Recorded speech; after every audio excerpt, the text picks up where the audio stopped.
नमस्कार दोस्तों, मैं विजय प्रकाश दुबे आज आप सभी के सामने कक्षा 8 के गणित का पहला चैप्टर वर्ग तथा वर्गमूल लेकर आ रहा हूं।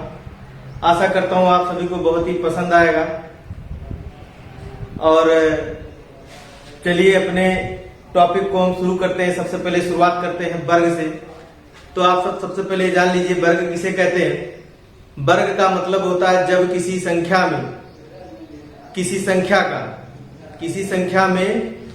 संख्या का मतलब उसी संख्या से, ठीक है, यानी जब एक ही संख्या का उसी संख्या में दो बार गुणा कर दिया जाए तो उसको हम क्या कहते हैं, वर्ग कहते हैं। गणित में वर्ग दो प्रकार से समझा जाता है। एक तो होता है रेखा गणित में जो वर्ग होता है वो वर्ग दूसरा होता है, और जो इधर अंक गणित में वर्ग होता है ये वर्ग दूसरा होता है।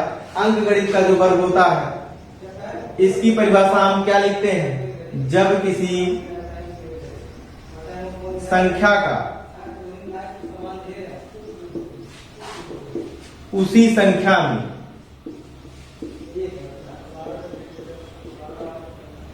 दो बार गुणा कर दिया जाए, दो बार गुणा कर दिया जाए तो प्राप्त नई संख्या,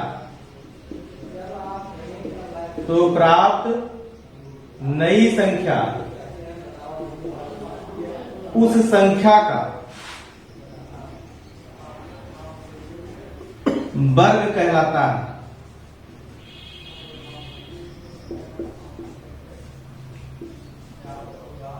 उदाहरण में देखिए, जैसे कहीं पर लिखा गया है 4, तो परिभाषा के अनुसार क्या है, जब किसी संख्या का उसी संख्या में, यानी किसी संख्या, वो किसी संख्या कौन सी है, 4 है, और इस 4 में हम उसी संख्या यानी 4 का ही क्या कर देंगे, गुणा कर देंगे। तो 4 का पहाड़ा 4 बार पढ़ेंगे, कितना आता है, 16 आता है। तो ये जो 16 है ये जो है वर्ग हो गया, किसका वर्ग हो गया, 4 का वर्ग हो गया। ठीक, यानी किसी संख्या का उसी संख्या में दो बार गुणा करने पर प्राप्त नई संख्या उस संख्या का वर्ग कहलाता है। एक तो इस प्रकार से समझा जा सकता है, और दूसरा इसको हम इस प्रकार से भी कह सकते हैं कि किसी संख्या के घात 2 को उस संख्या का वर्ग कहते हैं। किसी संख्या के, ठीक, घात 2 को इस संख्या का क्या कहते हैं, वर्ग कहते हैं। यानी अगर किसी संख्या के ऊपर 2 लिखा है तो इसका सीधा सीधा मतलब है, अगर यहाँ 2 लिखा है तो इसका मतलब है कि इस संख्या का 2 बार गुणा हो रहा है, और अगर 2 बार गुणा हो रहा है तो इसका जो मान आएगा वो कितना आ रहा है, 16 आ रहा है। तो 16 क्या हो गया, 4 का वर्ग हो गया। ठीक, एक तो ये हमारा जो ये परिभाषा है वर्ग की, ये तो अंक गणित में है। रेखा गणित में भी वर्ग होता है। ठीक, तो रेखा गणित का जो वर्ग होता है वो भी समझ लीजिए, अभी आपको आगे मिलेगा, लेकिन फिलहाल देख लीजिए यहाँ पर भी रेखा गणित का जो वर्ग होता है, वर्ग क्या है, वर्ग एक चतुर्भुज है। रेखा गणित में वर्ग क्या है, एक चतुर्भुज है जिसकी चारों भुजाएं, चारों कोण क्या कैसे होते हैं, समांतर होते हैं। 2 विकर्ण होता है, वो भी कैसा होता है, बराबर होता है। ठीक, परिभाषा क्या हो गई, जब किसी चतुर्भुज के चारों कोण बराबर हों और आमने सामने के कोण भी कैसे हों, समांतर हों, और सभी भुजाओं की लंबाई एकदम एक जैसी हो, समान हो, यानी चारों भुजाओं की लंबाई भी कैसी हो, बराबर हो, और जो दोनों विकर्ण हो वो भी बराबर हो, तो इस प्रकार से जो आकृति बनती है उसको हम वर्ग कहते हैं। तो ये जो परिभाषा है ये तो रेखा गणित में जो वर्ग होता है उसकी परिभाषा है। ठीक, आगे ये आपको विस्तार से पढ़ाया जाएगा। फिलहाल हम लोग जो यहाँ गणित में वर्ग देख रहे हैं उसको ही देखेंगे और उसको ही समझेंगे। अब इसमें हम आपको कुछ उदाहरण दे रहे हैं। परिभाषा तो आप लोगों को समझ में आई गई होगी, अगर नहीं आई है तो एक बार फिर से देख लीजिए। जब किसी संख्या के ऊपर घात 2 लिखा होता है तो वही उस संख्या का क्या कहलाता है, वर्ग कहलाता है। तो आइए देखते हैं, यहाँ पर कुछ उदाहरण मैंने लिख दिया है। सारणीबद्ध संख्या लिखी गई है और संख्या का वर्ग किया गया। जैसे देखिए, एक की घात यहाँ पर 2 है, मतलब 1 गुणे 1 बराबर 1। ठीक, यानी 1 का वर्ग कितना हो गया, 1 हो गया। फिर 2 के ऊपर घात 2 लगा दिया गया, यानी 2 का 2 बार गुणा हो जाएगा, 2 गुणे 2, 2 दूना 4, यानी 2 का वर्ग कितना हो गया, 4। इसी प्रकार 3 को हम देखेंगे, 3 के ऊपर स्क्वायर लगा है यानी घात लगी हुई है, तो 3 गुणे 3 बराबर 3 त्रिका 9, यानी 3 का वर्ग 9। इसी प्रकार 4 के ऊपर घात 2 लगी है, मतलब 4 गुणे 4 बराबर 16। ठीक, इसी प्रकार 5 है, आप 5 के ऊपर 2 घात लगी हुई है, तो 5 गुणे 5 मतलब 5 25, 25 किसका वर्ग है 5 का। इसी प्रकार 6 को देखिए, 6 के ऊपर घात 2 लगी है, मतलब 6 गुणे 6 यहाँ पर हो जाएगा और 6 सौ 36 हो जाएगा। 36 किसका वर्ग हो गया 6 का। इसी प्रकार 7 का भी है, और इसी प्रकार 8 9 10 11 12 13 14 15 16 और 17। यहाँ पर 1 से लेकर 17 तक हमने जो है सभी का जो है वर्ग लिख दिया गया है। इसको आप याद भी कर सकते हैं। ठीक, अभी ऐसे ही आगे भी है, आप 18 हो जाएगा, 19 हो जाएगा, 20 हो जाएगा, सबके ऊपर आप घात 2 लगाइएगा और सबका 2 बार गुणा कर लीजिएगा। गुणा करने के बाद जो मान आएगा वही उस संख्या का क्या कहलाएगा, वर्ग कहलाएगा। ठीक, अब आगे हमें देखते क्या देखते हैं हम लोग, पूर्ण वर्ग। पूर्ण वर्ग की सबसे पहले परिभाषा समझ लीजिए। पूर्ण वर्ग किसे कहते हैं, जब कोई संख्या जिसका वर्गमूल निकल जाता है, यानी जिसका वर्गमूल निकलता है। यदि वर्गमूल नहीं निकल रहा है तो वो संख्या पूर्ण वर्ग नहीं है, यदि वर्गमूल निकल रहा है तो वो संख्या पूर्ण वर्ग है।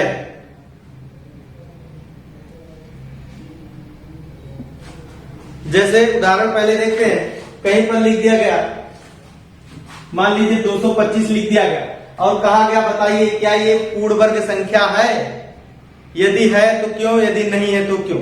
ठीक, कहीं पर ये उदाहरण दे दिया गया तो सबसे पहले हम क्या करेंगे, पूर्ण वर्ग निकालने के लिए सबसे पहले हम गुणनखंड करते हैं। ठीक, गुणनखंड का मतलब है इसको हम छोटे छोटे भागों में बांटेंगे। ठीक, बांटने के बाद इसका हम वर्गमूल निकालेंगे।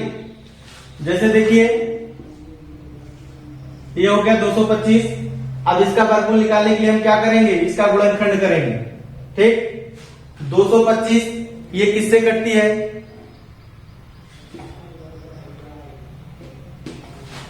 अगर हम इसको काटना चाहें सबसे पहले छोटी संख्या से शुरू करेंगे, लास्ट में 5 है। देखिए यहाँ 225 लिखा है। अब इसका एक चीज ध्यान दीजिए, इसको हम काटने के पहले जैसे देखते आदमी विचार करता है कि ये संख्या बहुत बड़ी है, किससे कटेगी, तो इसके लिए आप याद रखिए, जैसे यहाँ पर लास्ट में 5 है, यदि 5 लिखा है तो इसका मतलब जिस पहाड़े के लास्ट यानी इकाई का अंक 5 होता होगा, ये संख्या उसी से कटेगी। जैसे 5 से भी कट सकती है और 3 से भी कट सकती है, क्योंकि 3 के पहाड़े में भी 3 5 15 आता है, जिसमें इकाई का अंक 5 होता है। इसी प्रकार 5 से कट सकती है, क्योंकि 5 के पहाड़े में भी इकाई का अंक 5 आता है। ठीक, तो हम इसको पहले 3 से काट कर देखते हैं कटता है कि नहीं कटता है। यहाँ 3 का पहाड़ा पढ़ेंगे तो 22 लिखा हुआ है।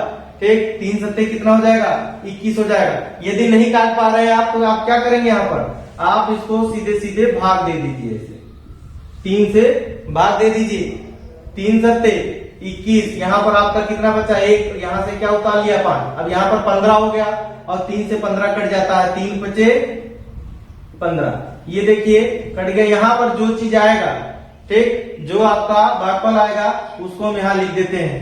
ठीक, अब देखिए यहाँ पर आ गया 75। अब 75 में भी इकाई का अंक कितना मिल रहा है, 5 मिल रहा है। इसका मतलब ये संख्या अब भी 3 से ही कटेगी। इसको हम काट कर देखते हैं।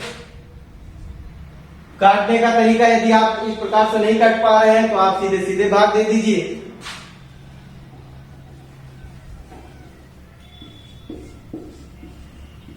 देखिए 3 का यहाँ पर 7 लिखा है, मतलब 2 बार जाएगा, 3 दूनी 6। यहाँ 7 में से 6 गया, 1 बचा, उतार लिए कितना 5। अब फिर 15 जो है 3 से कट जाएगा, कितने बार पढ़ना पड़ेगा पहाड़ा, 5 बार, 3 5 15। ठीक, यहाँ पर कितना आया, 25 आया। अब उस 25 को हम यहाँ लिख देंगे। अब देखिए यहाँ पर 25 बचा हुआ, यदि हम 25 को 3 से काटते हैं तो ये 25 जो है 3 से नहीं कटता है, क्योंकि 3 का पहाड़ा यदि हम पढ़ते हैं तो कितने बार पढ़ते हैं, 3 सत्ते 21, 3 अट्ठे 24, यानी यदि हम 8 बार पढ़ते हैं तब भी यहाँ पर एक क्या रह जाता है, शेष रह जाता है। 4 से काट कर देखते हैं तो 4 पंचे 20, 4 छक 24, यानी 6 बार पढ़ रहे हैं, 24 आ रहा है। 7 बार पढ़ेंगे तो ज्यादा हो जाएगा, और 24 अगर 24 यहाँ पर लिखते हैं तो एक शेष बचता है। इसका मतलब ये 4 से भी नहीं कटेगा। हम किससे काट कर देखते हैं, 5 से काट कर देखते हैं। 5 का पहाड़ा कितने बार पढ़ेंगे, 5 बार पढ़ते हैं। 5 पंचे कितना हो गया 25 हो गया। मतलब ये 5 से पूरी तरीके से कट गया। यहाँ पर शेष कितना बच गया 5, जो भागफल हमारा आया था वो 5 बच गया। अब ये 5 से ही कट जाएगा, 5 एकम 5। अब देखिए यहाँ पर हमें क्या मिला, जो गुणनखंड मिला 225 का, वो 3 गुणे 3 गुणे 5 गुणे 5। ठीक, अब वर्गमूल निकालते समय, अभी वर्गमूल आगे बताएंगे, लेकिन यहाँ पर भी वर्गमूल समझ लीजिए। वर्गमूल निकालते समय सबसे पहले क्या करते हैं, जो गुणनखंड होता है उसमें जो एक जैसे अंक होते हैं, यानी 2 अंकों का एक जोड़ा बनाते हैं। ठीक ना, यहाँ पर देखिए 3 है। ठीक, ऐसा नहीं है कि कहीं पर लिख दिया जाए 3 गुणे 5 गुणे 2 गुणे 4, तो यहाँ पर 2 अंकों का एक जोड़ा बनाएंगे, नहीं। हम क्या करेंगे, जो समान अंक है उनका एक जोड़ा बनाएंगे। जैसे यहाँ पर 3 गुणे 3 यानी 3 गुणे 3 एक जोड़ा बन गया, 2 अंकों का एक जोड़ा। इसी प्रकार यहाँ पर 5 गुणे 5 ये 2 अंकों का दूसरा जोड़ा बन गया। अब एक चीज और है, यदि आपसे कोई पूछ ले कि 225 में वर्गमूलों में अंकों की संख्या क्या होगी, 225 में वर्गमूलों में अंकों की संख्या क्या होगी, तो इसके लिए है कि गुणनखंड में जितने जोड़े बनते हैं उतने ही अंक का उसका वर्गमूल प्राप्त होता है। जैसे यहाँ पर कितने जोड़े हमारे बन रहे हैं, 2 जोड़े बन रहे हैं, यानी जो इसका वर्गमूल आएगा वो 2 अंकों का होगा। अब यहाँ पर अगला काम क्या किया जाएगा, प्रत्येक एक जोड़े से एक अंक को निकाल लिया जाएगा।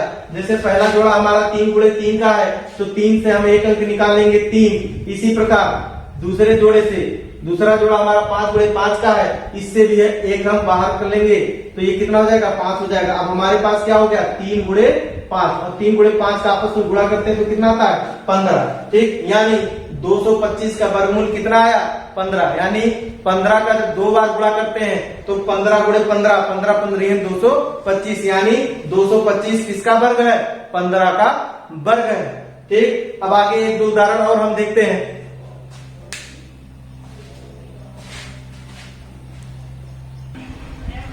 देखिए अगला उदाहरण हम देखते हैं। यहाँ पर हमने एक संख्या ले ली 100 और कहा जा रहा है 100 का वर्गमूल निकालिए।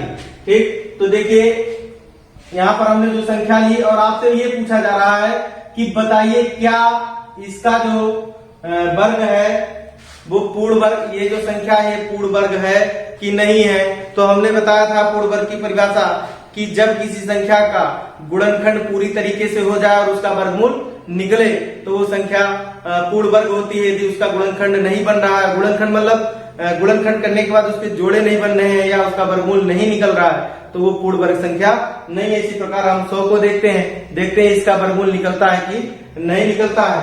ठीक, यहाँ लास्ट में इकाई का अंक 0 है। ठीक, तो हम क्या करेंगे, जब किसी संख्या की इकाई का अंक 0, 2, 4, 6, 8 होता है तो वो संख्या सीधे सीधे किससे कटती है 2 से कटती है। तो हम इसका गुणनखंड करेंगे और इसको सबसे पहले किससे काटेंगे 2 से काटेंगे। 2 पंचे 10, 0 को उतार दिया जाएगा, यहाँ पर 50 आ गया। इसी प्रकार 2 से इसको भी काटेंगे। अगर आप नहीं काट पा रहे इस तरीके से तो आप बगल में भाग दे सकते हैं। ठीक, यहाँ देखिए 2 दूना 4, यहाँ पर कितना बचा 1 बचा, यहाँ से 0 उतार लिया। ठीक, अब यहाँ पर 10 हो गया, यानी कितने बार जाएगा 5 बार जाएगा। 2 पंचे 10। ठीक, यहाँ पर कितना आया 25 आया, 25 को यहाँ लिख दिया जाएगा। अब 25 किससे कटेगा 3 से काटेंगे तो 3 से नहीं कटेगा। हम क्या करेंगे 4 से काटेंगे तो 4 से भी नहीं कटेगा, 4 6 24 होता है, एक शेष बच जाएगा।